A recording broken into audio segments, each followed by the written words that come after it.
Hey, at least you know, just recent. All right, meeting is live streaming now, it says. And as more people enter. Melanie, Bill, and Bob. This does not.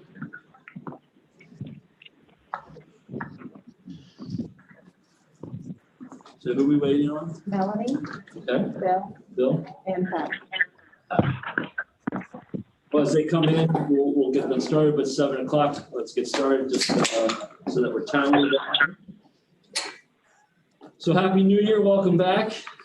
Glad those that can join us, whether it be remote or in person, we appreciate it. So hopefully 2021 will be the year of Conewago Valley. That's what I say. So we'll get started, we'll go through the agenda. And then from there, we'll have the superintendent, assistant superintendent report. After that, we'll go into executive session so that we can talk personnel and other issues. Start with finance. Obviously, number one, we'll pay the bills as needed. Number two, we will do get the monthly reimbursement voucher for school lunches on there. And Mrs. Duncan with finance, just, if you don't mind, just giving a real quick, brief update to where we are with the budget process and our next steps here at the district as we prepare to present a final budget in March and April so that we can have it approved in May. Okay. A timeline has been sent out to all the administrators. We're still going through training with Skyward for the budgeting process. So that all that training will be completed by the end of next week. And the information and training will be passed along to the administrators so they can continue to work on their budget. But they've been given some guidelines and things to get done, looking at like the needs and changes in their building, if there's retirement, teacher needs, those types of things. So they're working on all those types of things. And we should start to put some numbers together next month so that by March we can, the finance committee meeting, we can sit and have some things to discuss. And the goal would be to present a final budget in April and then approve it at the May meeting, giving the administrators time then in May to talk with their staff and let them know where we stand with the budget so they can prepare before they leave for the school year. So that's where we're at with the budget at this point. So we're working on it, getting ready.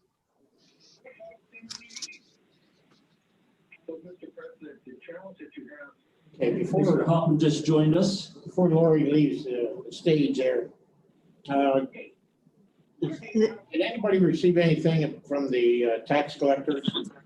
Talk about that in executive session. Everyone receives something from the tax collector. They send the information out to everyone. So I don't know if Dr. Rudiso wants to go over that now. We can, or we can do it in executive session That's good. because it involves pay. Okay. Yeah, it sounds like an executive session Okay. topic to me. Yeah, we can talk about it in the executive session. Very good. Thank you, Lori. You're welcome.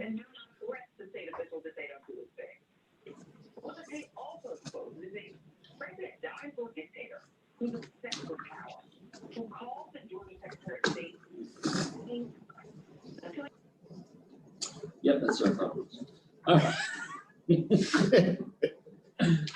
All right, moving on to Ways and Means.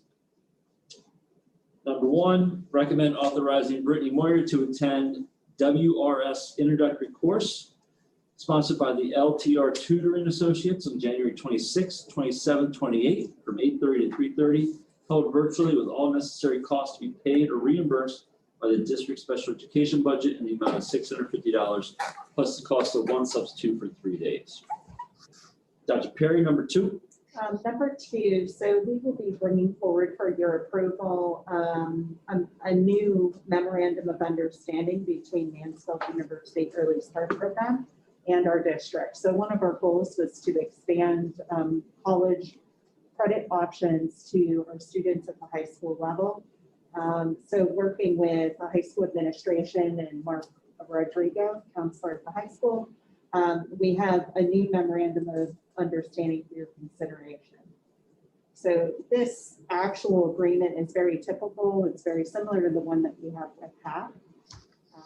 It also references the Title IX protections that our students would have, and FERPA and all of the other rules and guidance. So I'm in communication with them as the district contact in case there would ever be any issue regarding our children and that relationship. What is nice, however, is that they're never going to be on Mansfield University campus. So this is something that, by the nature of the students participating in our courses on campus, they get a reduced rate for those courses. So as part of the link in there, I'm sorry, I just clicked out of it.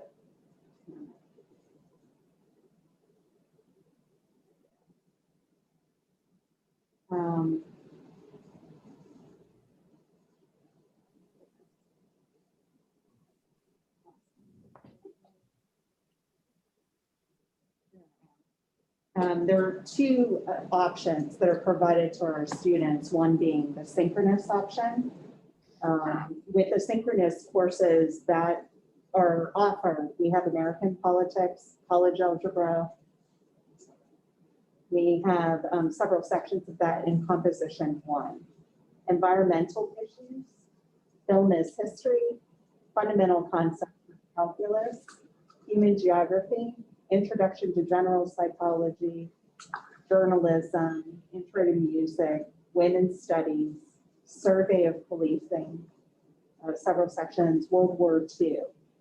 So these are synchronous sessions that our students would, through this relationship, have access to earn those 3 college credits at a reduced rate.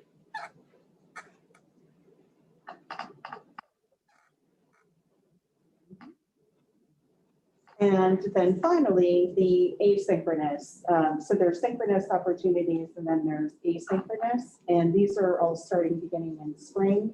Composition 1, contemporary social problems, diversity in American social welfare, introduction to art, introduction to literature, introduction to nutrition, sociology, statistics, physical geology with lab, software for business applications, survey of corrections, United States history since 1877 and World War II.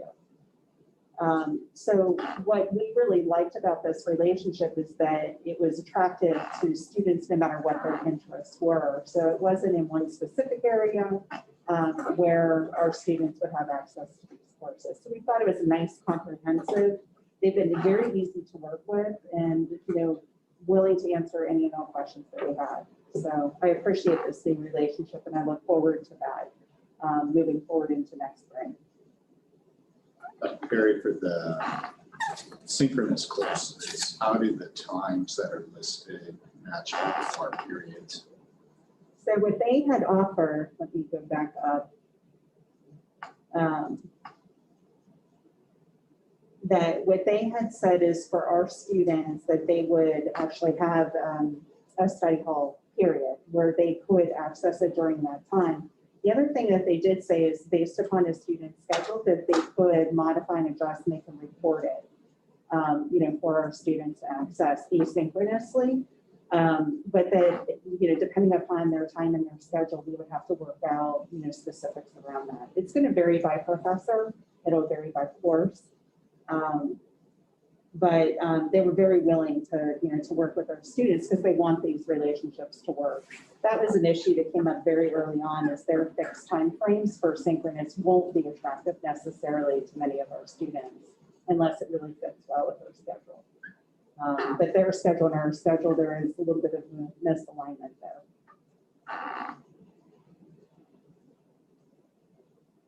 So this adds up to extra credits for the seniors does this add to their credits that they need to graduate? So these particular courses would not count for high school credit per se, that these would be credits that they want to accumulate in addition to their already scheduled courses. So then they would already have to have their credits Yes. completed before they add these two. Yeah, that's where we're headed right now. Now, once we're able to really determine the rigor of the courses, because we don't have the curriculum outlines for each of these courses, we may change and shift our thinking on that. That's what I was gonna ask, if I Yeah. could change at some point that, Yep. you know, And that may also vary by course too, that we may say for composition one, we're not going to allow that to count. And maybe for the calculus, we would. You know, so that's going to take us some time to go through each of those courses. and when will this be available to the It's students? available as early as this spring. We have not yet advertised this to students, so it's a very short window. Okay. That's why it's coming to you now for approval next week. And if it is approved next week, we would make it available to students through the school counselor. So if I'm a student, say I'm a senior and I decide I want to take 2 of these classes, but then I decide I don't want to go to Mansfield, I want to go to York College. Mhm. Will York College accept them or is it just That- a Mansfield thing? It depends upon the college. There's a number of colleges that will accept credits from alternate universities, but what we would encourage those children and their families is to look at your college and ask that question. What do you take, 3 additional credits from Mansfield or PAC or from wherever? And sometimes the answer is yes, and sometimes it's no, and that's often depending upon the major that that child will be entering. Is the same true for the state universities? So Yes. they would individually evaluate them. Absolutely. Okay, good. It's really no different than AP, as one college might accept, AP credits or a particular score and others won't. Okay. Thank you. Number 3, recommend accepting with appreciation the donation of a convex safety mirror for the use in the Colonial Career and Technology Center from Ring Container Technologies. So this came about through the Occupational Advisory Committee, back when we could have people in and take them on a tour. And we were doing we had one of our meetings, we were going around tours, and they were giving feedback on what they thought we needed for our facility to be safer for our students. And one of the things they talked about was having some type of mirror or something so that you could see people coming around the corner, especially now with the new addition of the wall and stuff from Conewago Enterprises. So Mr. Conley reached out to Ring Container Technology and said, do you have an old convex mirror that we could use, hoping that they were maybe replacing one of theirs, we get the old one. And they said, no, we don't, but we'll do one better. And they ended up buying one, a brand new one for us. So we have that installed and up. It makes a world of difference when you're in that center there, where you can actually see, when you're on the one side of the wall, you can see people coming in on the other side. So you avoid the collisions, especially if the forklift is in there moving around. So much needed and very much appreciated. They've been very generous to us, Ring Container Technology, with a lot of their donations. This was just a donation that they sent to us. So very nice. All right. Number 4, number 5, and number 6 are all new policies that kind of relate to Title IX. Correct, Dr. Perry? One is for the discipline of students convicted or adjudicated of sexual assault. One is the discrimination Title IX sexual harassment affecting students. And the third one is dating violence. So board policy 218.3, 103, and 252 will be up for approval next week. I can add to that. Yes, I might. please do. So 2 of those already were approved by you, as you may recall, when we did all of the updates for the new Title IX legislation. After that approval came through, there was actually something called the Senate Bill 530 out of Act 110 of 2020, which was approved November 3rd, 2020, and not made available to us immediately. But it created a new section of school code, which then required these particular policies to be updated.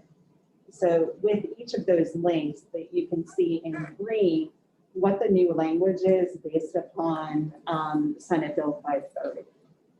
So nothing is substantially changing from the policies that we've already approved. It's just updating the language to make it the most current with the most recent law.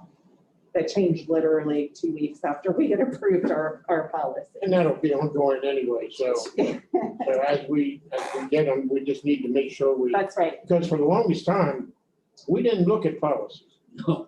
You know, and we were assuming we were going along, you know, but if something happens and you can't refer back to that policy, or the policy hasn't kept up with today's laws, then we're the ones that are in trouble. That's right. So thank you for keeping us up to date. Absolutely.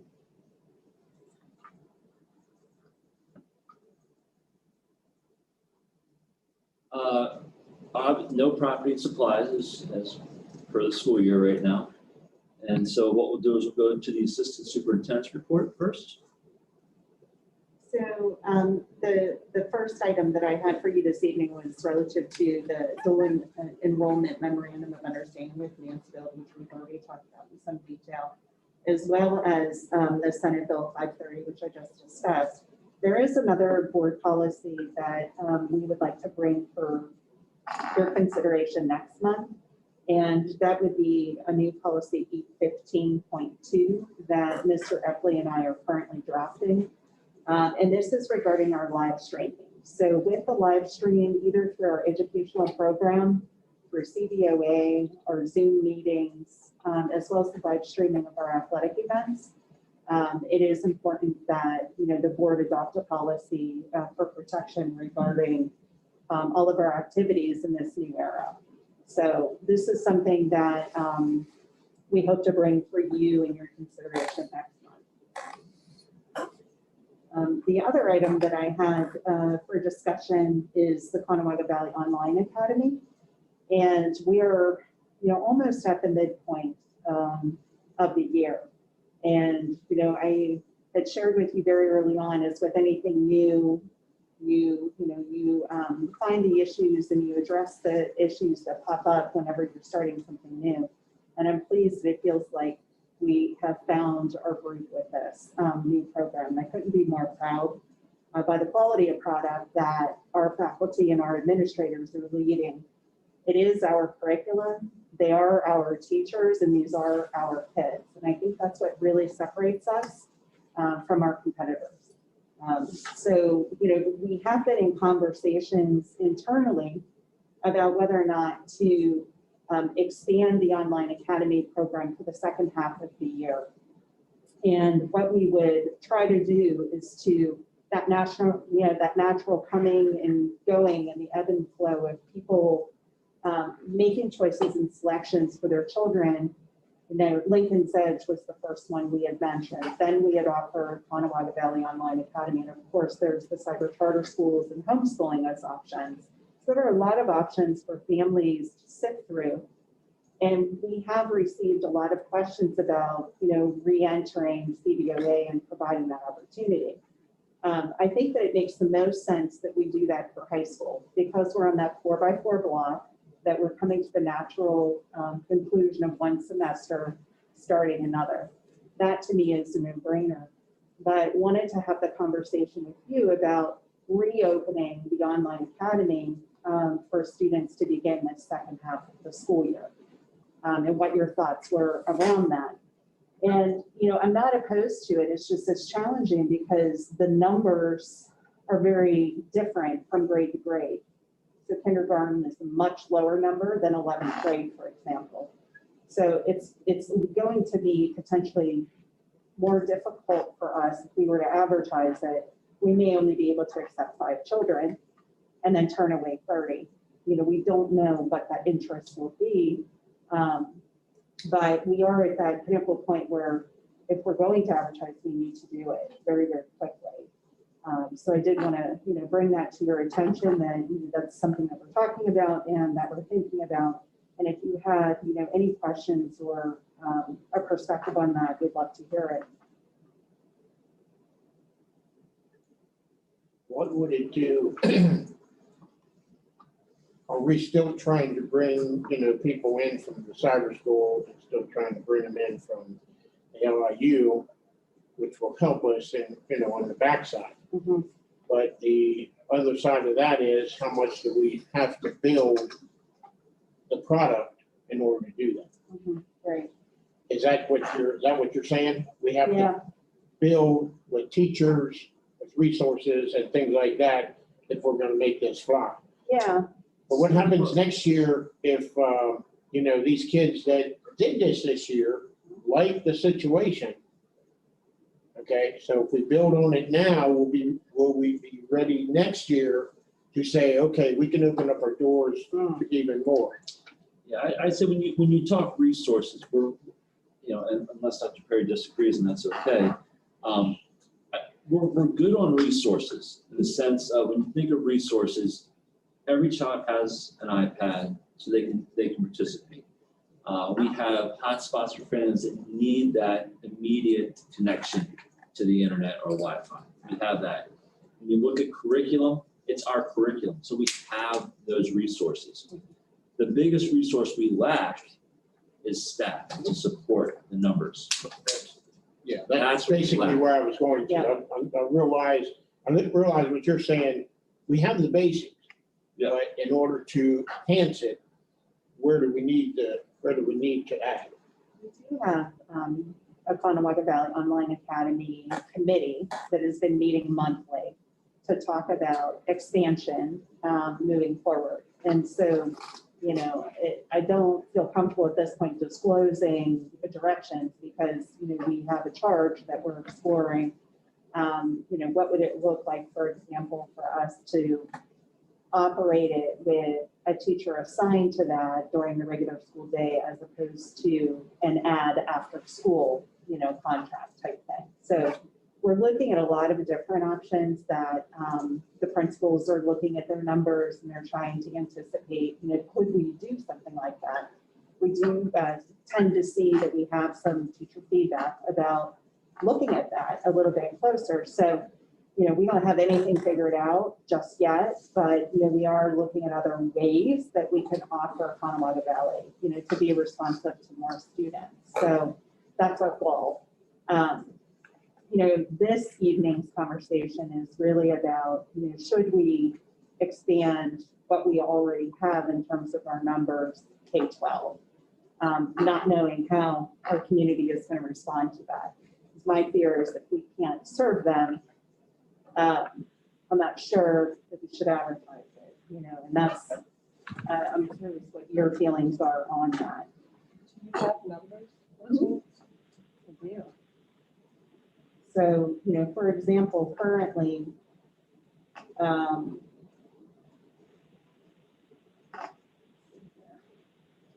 we have,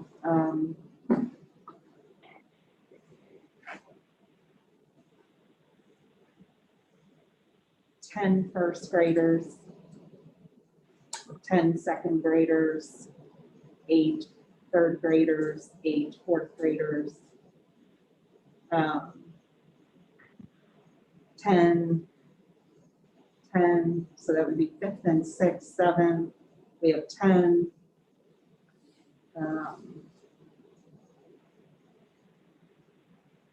12 ninth graders, 27 11th graders. Oh, that's a big grade.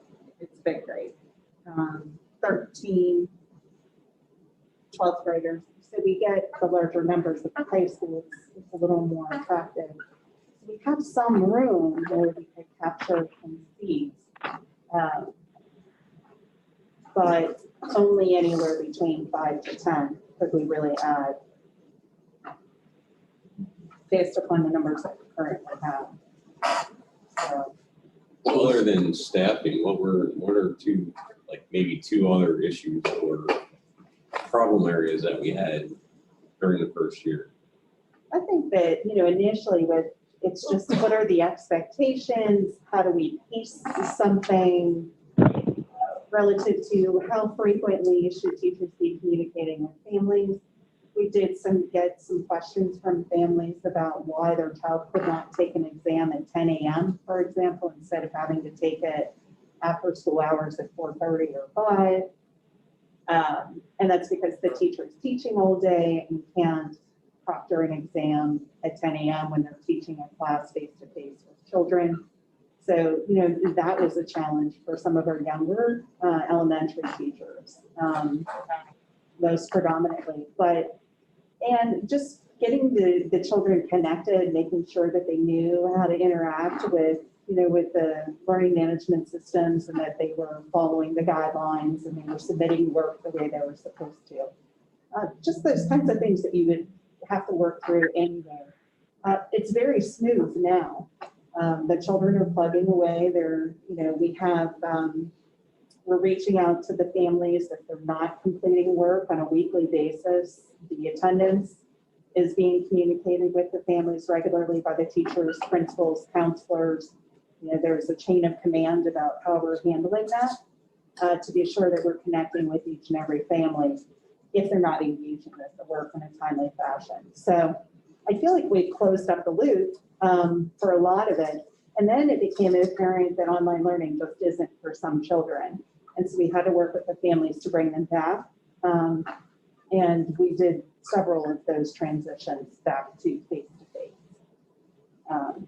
It provided an opportunity for us to, get to know our families better and say, we're making a recommendation that this is not working for your child. These are what we can do for you. And, they took us up on it. And I thought that was really great. Kudos to the principals for maintaining those lines of communication and thus supporting the kids. We know where every single child is in CBOA. That's exceptional. And that was our vision, is that that quality, high excellence, high contact, fewer hours, you are a colonial. We're not going to let you just drift away from us. We will be with you in that connection because we want you back face to face at some point when you're able.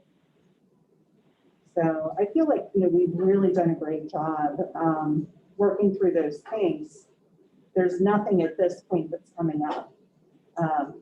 There aren't any parent complaints, there aren't child complaints, there aren't teacher complaints. And I just think that it's a testament to the principals continually checking in with those faculty and checking in with the families. So If you did advertise it, you had an exceptional number that wanted to do this, could you do it by interview? Are you sure you want to, go through this process and is this going to benefit you? Is it going to be acceptable doing it in the evening? Blah, blah, blah, going the whole way down. That as you bring these kids in, they realize this is what's going to be expected of you. If not, then you might want to stay where you're at. our online committee, we talked about that, we do feel like there needs to be some level of application. Right. With more clear expectations in terms of, you're not going to hide. You can't go into online learning and disappear and think that we're not going to come after you to try to connect with you. And it is not for every child. We have learned that, and if our overall goal as a district to move these children forward and develop their skills, we need to understand our role in that. We just can't let them go. We have to fix that when we see that it's an issue. So I feel like, yes, that's, that could be a possibility, but we just don't have criteria figured out in this timely fashion. And how do you interview, a younger child? That may be more appropriate for the older, I think, for sure, moving forward. That, we would want to have some type of an application agreement, if you will. Contract is a strong word, but an agreement that this is a privilege for you to access this online learning. And so you will agree that, you will follow the schedule and so on and so forth. I think that's a great idea. Yeah. I do. Yeah.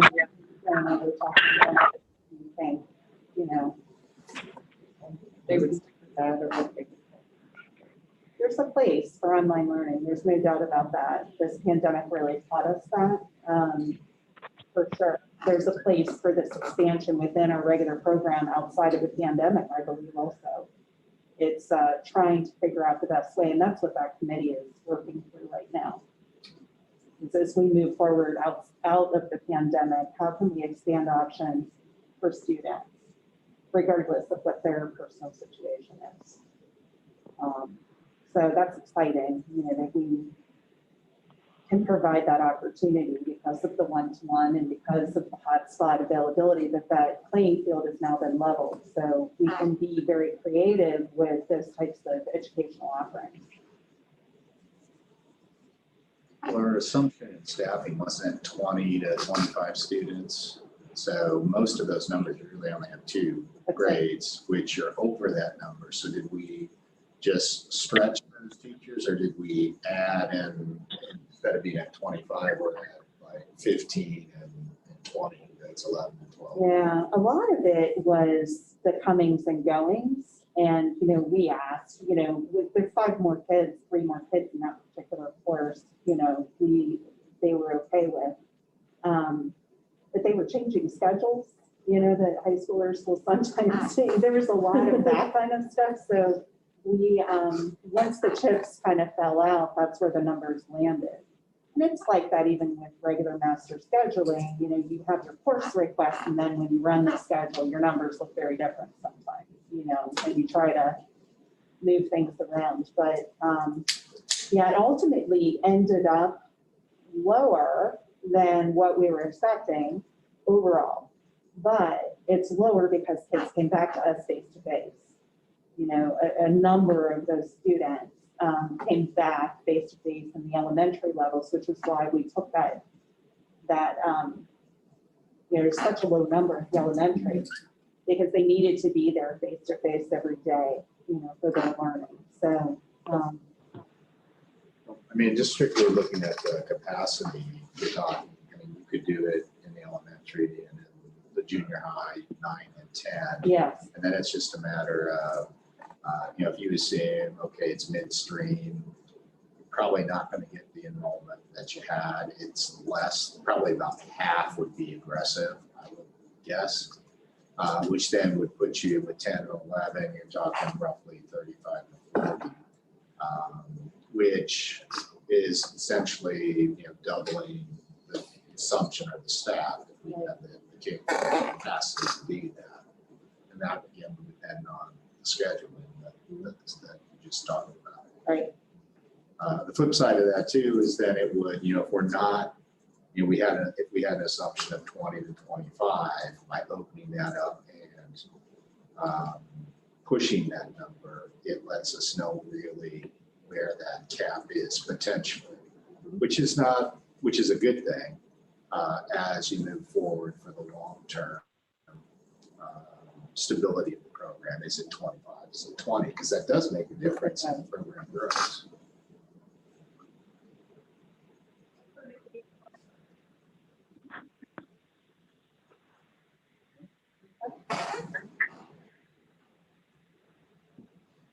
All right. Well, hey, one other thing, sorry. Yeah, go ahead, sir. I think bottom line, I think we, you know, if it's a good product we're putting out, obviously we want to try to maintain them from going to other academies and keeping them in-house, and even bringing some of those people back that are in cyber and charter schools now moving forward. I know reaching out to those families and communication is key, but, you know, and I think it's still early from, you know, we can't, you know, what we're doing is doing well, but what are the, you know, obviously too early to tell the metrics we're going to use. Are you going to be able to not really segregate, but look at, hey, Keystone scores, are they going to be able, you know, moving forward? Is that one of your goals? Hey, this is our CBOA, and then here's our people that are in school. What are their comparison and test scores?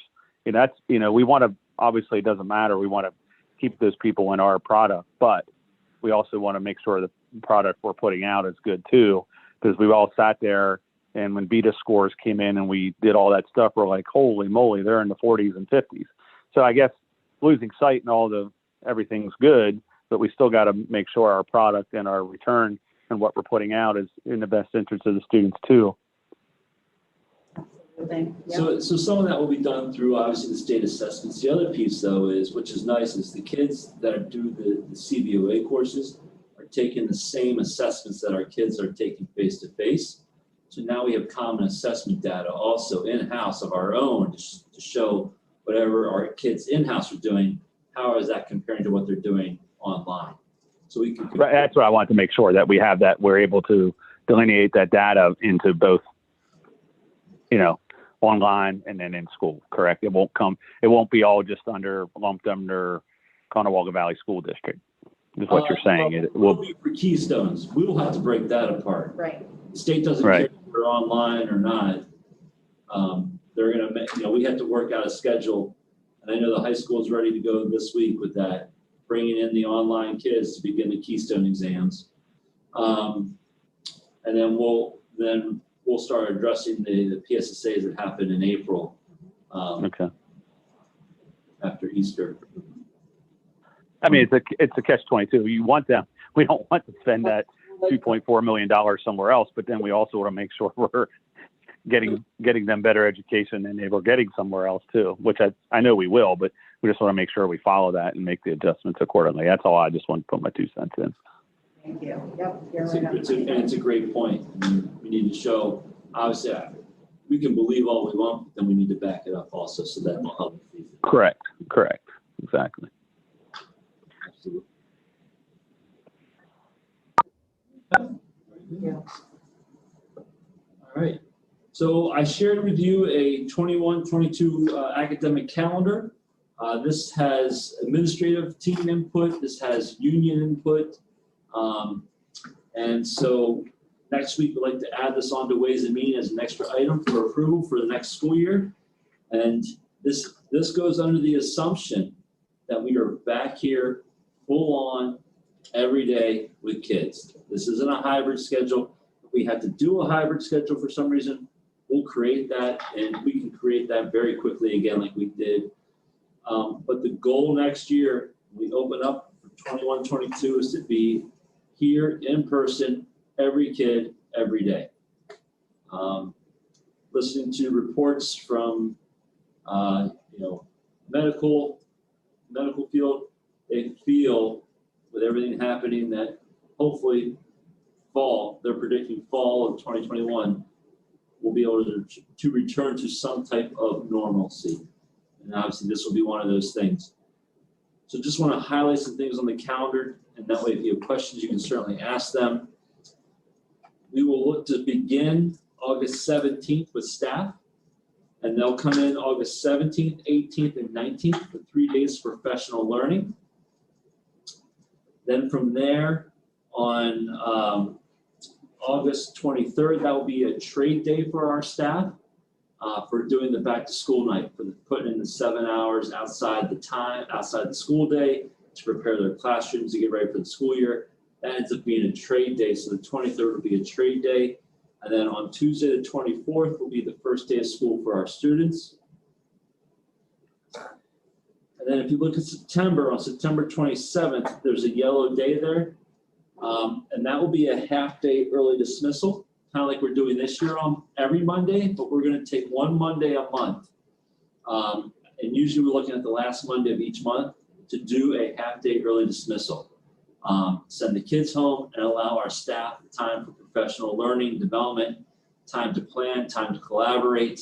And basically what it really comes down to also is if we do really expand the CBOA, this will be time for those teachers also to get together and prepare also. So a lot goes into that. Also, to Eric's point, that's the time for our teachers to review data and look at test scores, figure out where our next steps are that we need to go. And then the other piece that is different maybe from other traditional calendars is at the end of the school year on May 26th and 27th. We will look to do that Thursday and Friday half-day early dismissals. The 26th would be a normal early dismissal, 12:30 and 1:30. And then Friday the 27th would be an early dismissal, 10:30, 11:30. And the reason for that is on that Thursday, the 26th, that would be a half-day early dismissal, and then teachers would be in their buildings doing end-of-the-year faculty meetings, finishing up the school year. The 27th would be an early dismissal, and then that afternoon, we would bring the district together. We won't be able to do that this year, but we would like to bring the district together to celebrate end of the year. We started, if you recall, Mr. Groff, you may have been there for that. 2 years ago, we did Colonial Achievement Awards. Yeah, Keith did that. That was his last one. Yes, where we handed out different awards. We'd like to continue that process. It's tough to do it this year, obviously, with us not being able to gather in a room with more than 10 people and everything else. But with a return to normalcy next year, we'd like to continue that tradition of honoring our staff. And that would be used for that and to provide a district luncheon for everybody to bring everybody together to tie up the year and also to prepare for graduation that night. So this calendar provides us still with the 180 school days and 188 for staff. And it builds in a few breaks here and there. We do have snow days built in also, but reality is with our flexible learning, flexible instructional days, we won't have to take the snow day. I think our first one that we had on, the first two, I guess, technically that we had on December 17th and 18th, I believe, when we got the snow, ended up turning out very well. Our teachers reported great participation by the kids, and most students were done by 1:30, maybe 2 o'clock at the latest, depending on the level of the students, whether it be elementary or not, what time they started. So they still had time to actually go out and enjoy a colonial snow day. Right, Mr. Crayville? Yes, sir. Mr. Crayville is a Twitter star now. Yeah. Great. Any All right, I don't questions have on the Twitter. calendar per se?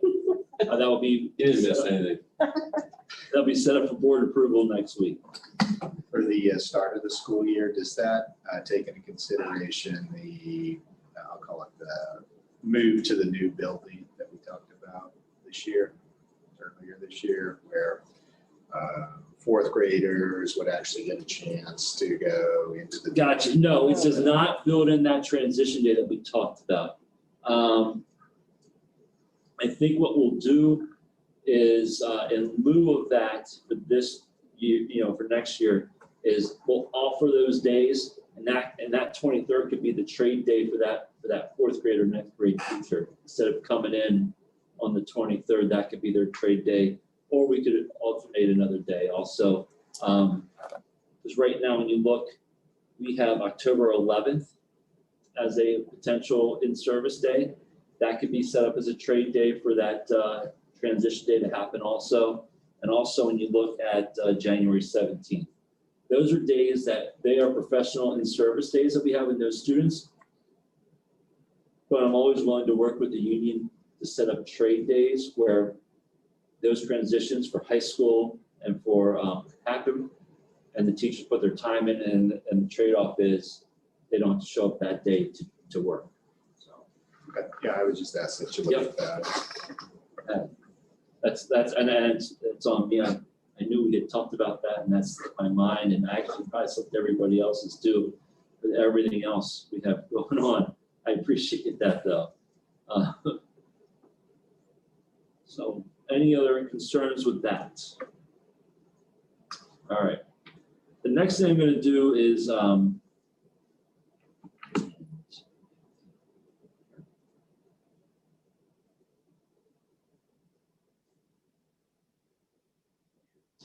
so if you recall back in November, the board graciously allowed us to move forward with a demographic study with Decision Insight. So they've gotten back to us with their preliminary numbers, and I think we knew some growth was coming to the district because we could sense it, and this kind of puts it in perspective what it really means for us. In addition, they'll do this next year and the following year to see if those numbers change at all for us. So obviously the rationale for the demographic study, we've all noticed over the past, at least 3 years that, we've begun to experience some growth, residential growth. There's several housing developments that have been completed and several more planned to happen in the next 2 to 10 years. Based on the information collected from local planning departments and developers as of December 2020, it is anticipated that the district could potentially experience the construction and occupation of 1,198 new dwelling units. And actually, when you go to the next up slides, you'll actually see it moved up to 1,355. Over the next 2 years, total unit count includes 784 single-family detached and 414 single-family attached units. So that's your townhomes and your single families. And what they did was they actually broke it down in the demographic study. This is a moderate scenario, assuming that there's moderate growth.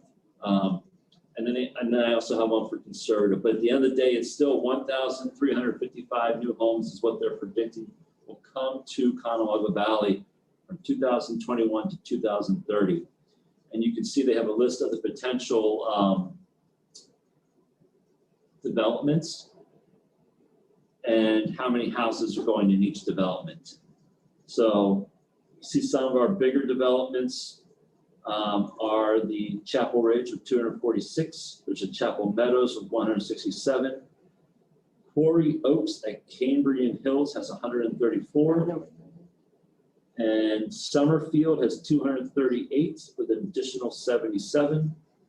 And Summerfield is going to be the one across from the Tropical Treat.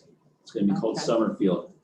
So they're looking at about 238 townhomes and 77 individual or single dwellings. I thought Chapel Ridge was just. It is. You can see they're done by 2025.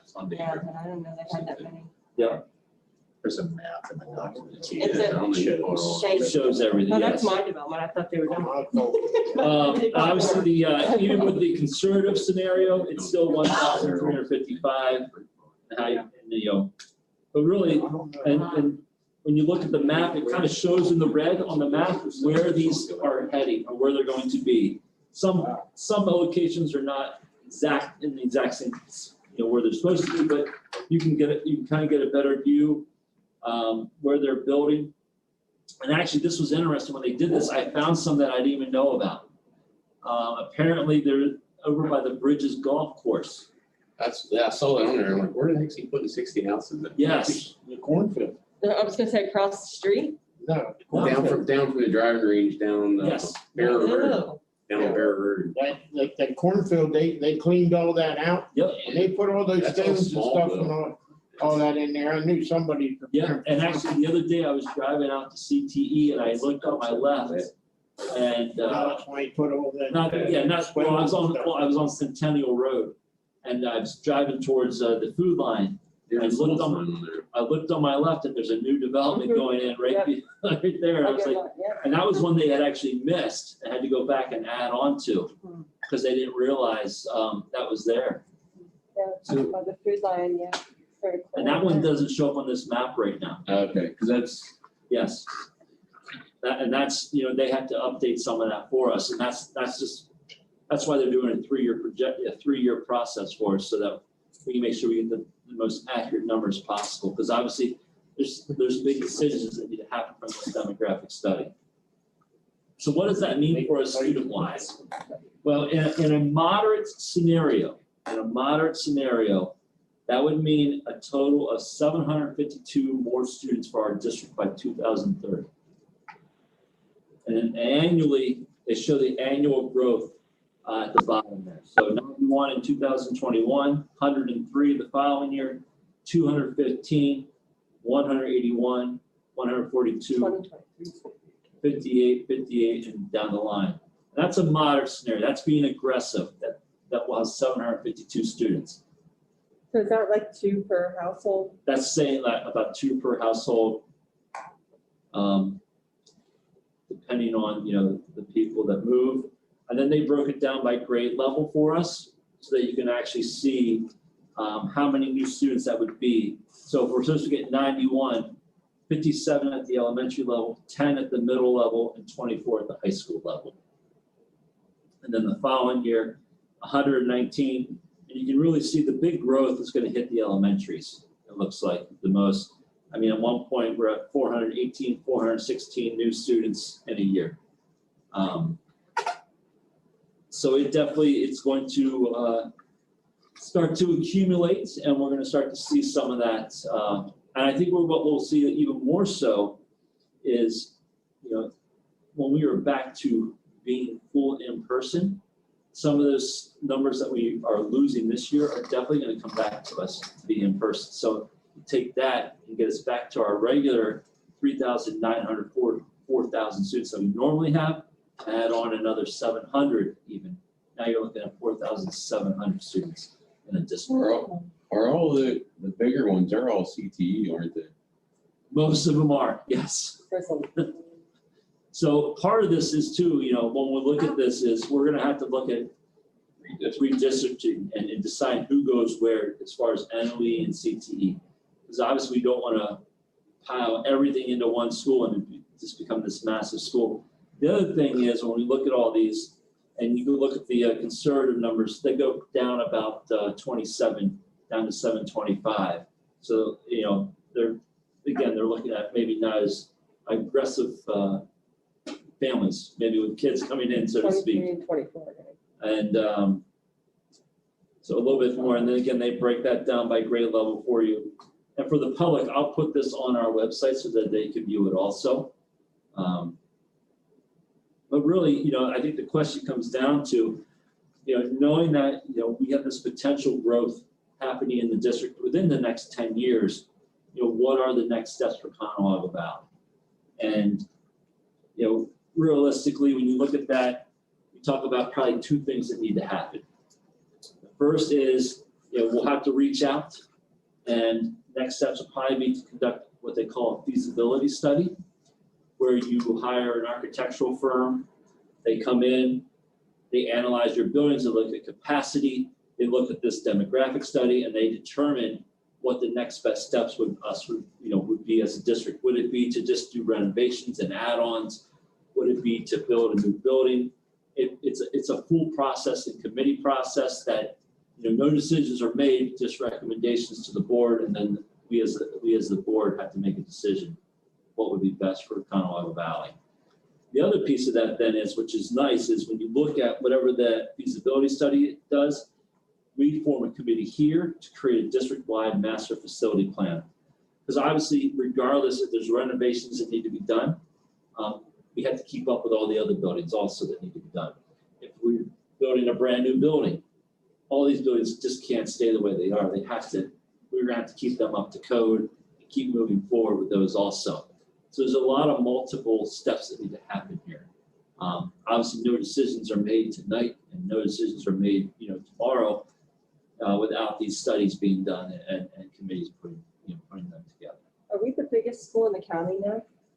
We are the biggest school in the county, and obviously we're going to be the biggest school in the county in 10 years too. Where you might see like a lot of developments going up in Gettysburg, which are happening right now. The difference is they are what they call active adult communities, 55 plus. So they are, as Gettysburg says, that's great for them. It's more tax money and no kids. As Gettysburg just drives it to me every now and then. But for us, we do not have the active adult communities coming in. These are just residential communities to bring families to Conewago Valley.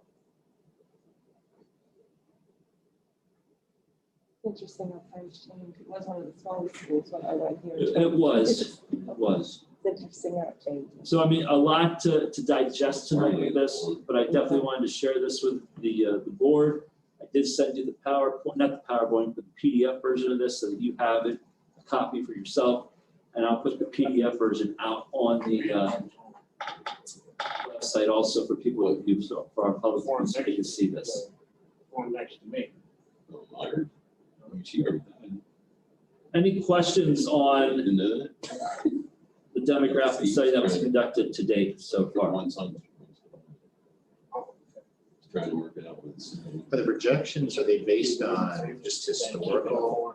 So how are they forecasting that most of the growth's gonna be at the elementary schools as opposed I think, yeah, so what they did was, and I have an actual document that I'll share with you that goes over the calculations, how they figured everything.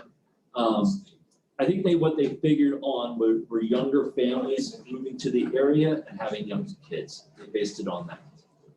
Is that an assumption or is there some? I think they used their assumptions based on what they've done in other districts. Like I said, it's in that document. I did not want to put that technicality in this presentation, but I can send you the actual document that has the calculations so you can take a look at it and how they did their assumptions. Okay, yeah, it's probably the driving assumptions or historical data that they're basing. Yes. I don't know how Steve is on that. But she was always worried about liability. That was a big thing. Does this count the townhomes that we're looking at building at one point in time? What's that? Does this count like the townhomes they were looking at building at one point in time over there off of 94? That was all the big objection and. No, that was in right by Cedar. Yeah. Is it Cedar Ridge Development where they were going to build last year? Yeah. That has Not counted. And that's not counted because technically that did not pass. Now, knowing though that may come back sometime in the near future, depending on how kind of plan they present to that township. He's talking about coming back to what, 400 houses. Yeah. Yeah, he won't give up. He'll do something Well, I mean, eventually.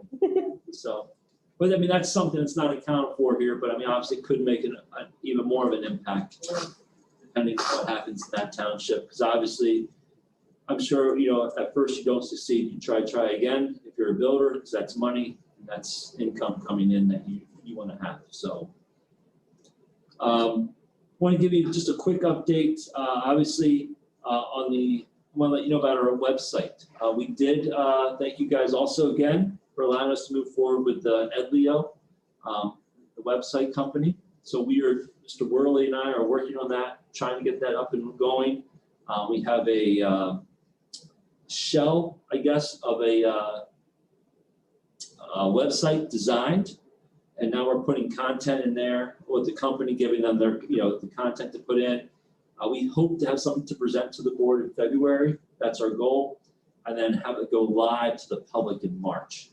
Give them time to transition the old one and the new one and present everything to everybody. So my goal in February is to show you an updated website from Edleo that would be for us, strictly for Conewago Valley, and be unique for us. Right now, I could say what the design we picked, I'm pretty excited about it. It's very clean. It's very easy to navigate and find things. It's not as cumbersome as our current one. I'm hoping it'll be much more user-friendly for our community also. I'll be the test of that. There you go. Is there any input from the community or the parents groups? So what we did on that is input from the teachers and input from our administrative staff right now to develop the website. We do have a community link, a parent community link that, right now the parents will be able to access on the new website. That's going to be a little bit easier to function than the current one we have. That will have just the necessities they need, forms, announcements, things of that nature. And then, like I said, with the new feature with the Edleo site will also be that we as administrators can send messages to the community, and also with the click of a button, you can go out on social media also. So that everything happens simultaneously. Whereas right now, if I send a Sky Alert, the email goes out. If I want to post something if I want to post it on Twitter, then I gotta put it on Twitter, and then I gotta go to the Facebook page and put it on the Facebook page. This will take care of it with one click of a button. So they hold all those credentials? What's that? They hold all those credentials then? Yes, they have our Facebook and our Twitter accounts. So they have access to it, so they can put it into the website. And stuff we can send out. If we had Instagram, it would allow us to do that too. I'm just not cool enough for Instagram. My son tells me that. Do we know, do we have feedback as far as from the parents on the current website and things that I don't, not formal in sense of a survey, just phone calls that I receive, letting me know that they find it difficult in their nice way. Every now and then, or an occasional email letting me know that they're not happy with the website, that it's difficult. We've heard from employees or new hires that they find it very difficult to get around on our website. And the fact of the matter is, had we not advertised on PSBA, they wouldn't have known by checking our website that we had anything available. This is very, and obviously, we've heard from the community groups, the letters we received, that they don't like our website with the school board pages and the budget pages and so forth. So this will fix all that. And we've already done quite a bit, actually, and I know Tara Bolton and I were talking about that tonight. She goes, we didn't get any letters. And I said, well, we've done everything that we've asked them to. Whereas when you go to our webpage now and you go to the school board, has everyone listed with an email address. I actually have a superintendent page all dedicated just to myself now under the district tab. In addition, we also did an annual report from last year that shows our budget and how we did everything. So it has everything that they requested.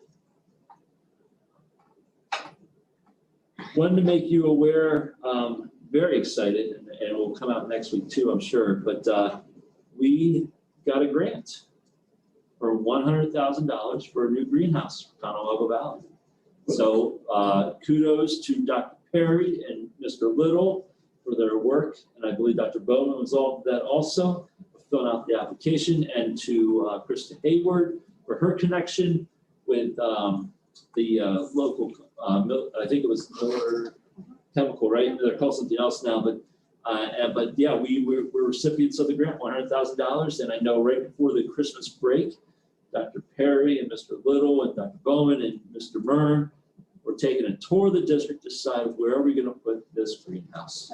So I think they have a location picked out now, and so the next step is to get back with the grant and start working with them to figure out when and how this greenhouse will arrive to us, and hopefully we'll have it for the 21-22 school year.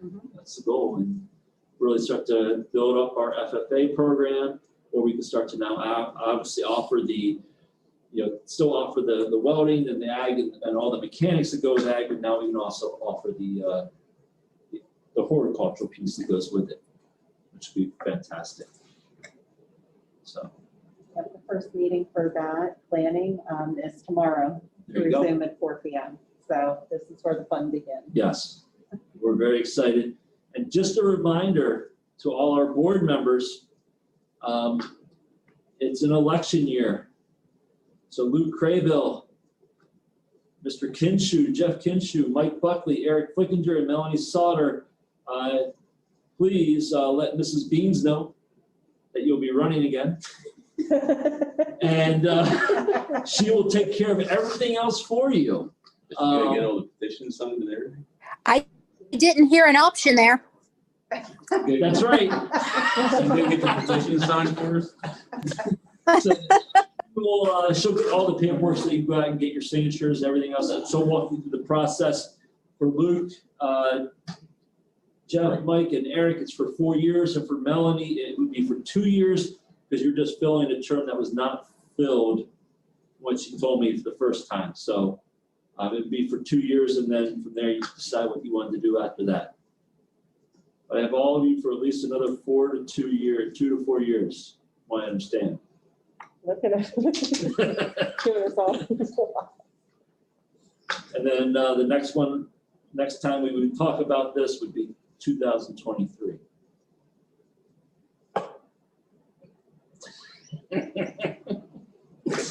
So just wanted to make you aware of all those things. And that actually concludes our regular meeting. So I'm going to turn off the live stream, and we will head to executive session.